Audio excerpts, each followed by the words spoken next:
సరే పెళ్ళికి వచ్చినా రాకున్నా కానీ ఒక అధ్యక్ష చాలా బాధాకరంగా ఉన్నది, చాలా ఇబ్బందికరంగా ఉన్నది.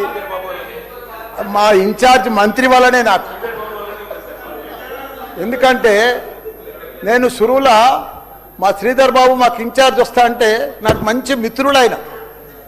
నాకు అప్పుడు ఆయన మంత్రి ఉన్నప్పుడు 2009లో నా కాలేజీలకు హెల్ప్ కూడా చేసిండు ఆయన.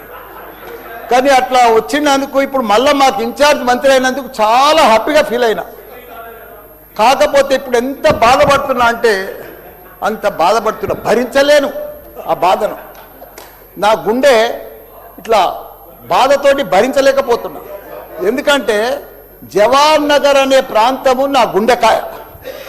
అలా ప్రజలకు చెప్పిన, అందరికి చెప్పిన, దాన్ని అంతా కూడా జిహెచ్ఎంసి మొత్తం చెత్త అంతా తెచ్చి కొన్ని ఏళ్ళ సందే ఆడనే వేస్తున్నారు.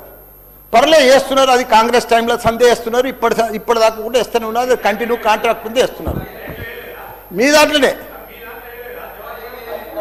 కంటిన్యూషన్ అని చెప్తున్నా. నా జర ఓపిక పట్టాలని నీకు దండం పెడతా. ఎందుకంటే ఆ చెత్త వేసినప్పుడు నేను మంత్రి ఉన్నప్పుడు మా కేటీఆర్ గారు 500 కోట్లు ఇచ్చిండు.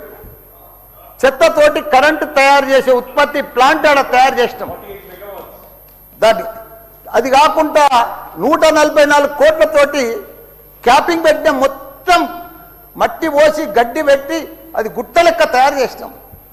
దానికి తోడు వర్షాకాలంలో అందులో వచ్చిన మురుగునీళ్ళు అంత వస్తే ఫిల్టర్ చేసేందుకు 250 కోట్లు ఇచ్చినాం. వాటి ఎస్టీపీ అంత బాగా చేసి అందంగా వాసన రాకుండా చేసినాం నా మంత్రి ఉన్నప్పుడు మా కేటీఆర్ సార్.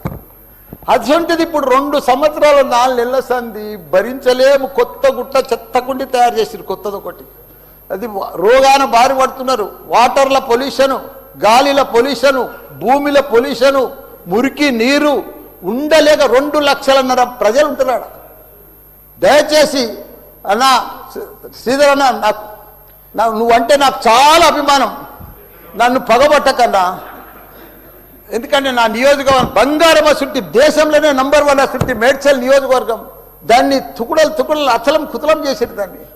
ఇప్పుడు దాన్ని 61 గ్రామాలు ఉంటే, 3 మున్సిపాలిటీ కార్పొరేషన్లు ఉండే, 7 మున్సిపాలిటీ ఉండే. దాన్ని తీసుకుపోయి మొత్తం జిహెచ్ఎంసీ చేసారు. ఇప్పుడు 16 వార్డులు చేసారు దాన్ని.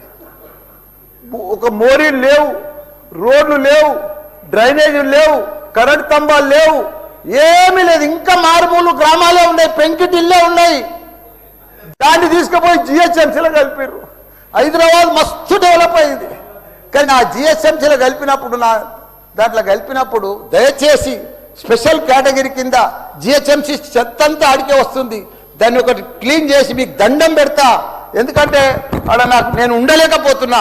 నేను ఎందుకు వస్తున్నా, ఎందుకు గెలిచినరా ఇక్కడి నుంచి అని భరించలేకపోతున్నా. నేను శ్రీధర్ అన్న నీకు దండం పెడుతున్నా. అదొక్కటి నాకు స్పెషల్ ఫండ్ ఇచ్చి 500 కాదు 1000 కోట్లైనా సరిపోవు. నువ్వు దీనికి బడ్జెట్లో ఇక్కడ జిహెచ్ఎంసీకి ఇచ్చిందంతా కూడా దానికి ఇవ్వాలి. ఎందుకంటే ఈ చెత్త అంతా అక్కడనే వస్తుంది. అక్కడ కూడా ప్రజలన్నా, పేద ప్రజలన్నా, డెవలప్ లేదన్నా, మోరీలు లేవన్నా, రోడ్లు లేవన్నా, లైట్లు లేవన్నా, చచ్చిపోతున్నారన్నా, రోజు ఒకరు చచ్చిపోతున్నారన్నా, హాస్పిటల్ బారిన పడుతున్నారన్నా ప్రజలంతా. నేను చూడలేకపోతున్నా, నేను భరించలేకపోతున్నా. నీకు దండం పెడతా. ఇదొక్కటి నాకు స్పెషల్. ఒక్కసారి మీరు ఇన్స్పెక్షన్ చేసి అక్కడ రావాలని కూడా కోరుతున్నా. మీరు ఈ నడుమ ఇనాగ్రేషన్ కూడా వస్తలేరన్నా. ఆ మహేందర్ రెడ్డిని పంపిస్తురన్నా. మీరు కావాలనే వస్తురన్నా, కుట్ర పంపుతురన్నా, నా మీద కుట్ర పంపుతురన్నా. ప్లీజ్ దయచేసి అదొకటి మీరు రావాలి. కృష్ణారావు గారు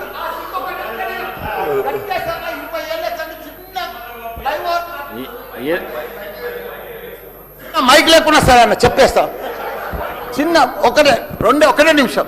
చిన్న ఫ్లైఓవర్ 20 ఏళ్ళ సంది కడుతుండ్రు. డబ్బులు లేకపోతే కూడా నేను 2 కోట్లు బదలిప్పించి ఆయన 90% కంప్లీట్ చేసిన.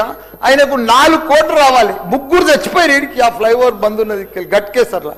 దయచేసి ఆ 4 కోట్లు రిలీజ్ చేపి అన్న, నీకు దండం పెడతా. ఆ గట్కేసర్లా ప్లీజ్ అన్న. నీకు లెటర్ కూడా ఇచ్చినా, నీకు మొత్తం ఐడియా ఉంది దానికోసం. థ్యాంక్ యూ అన్న, థ్యాంక్ యూ అన్న. చివరిగా కృష్ణారావు గారు.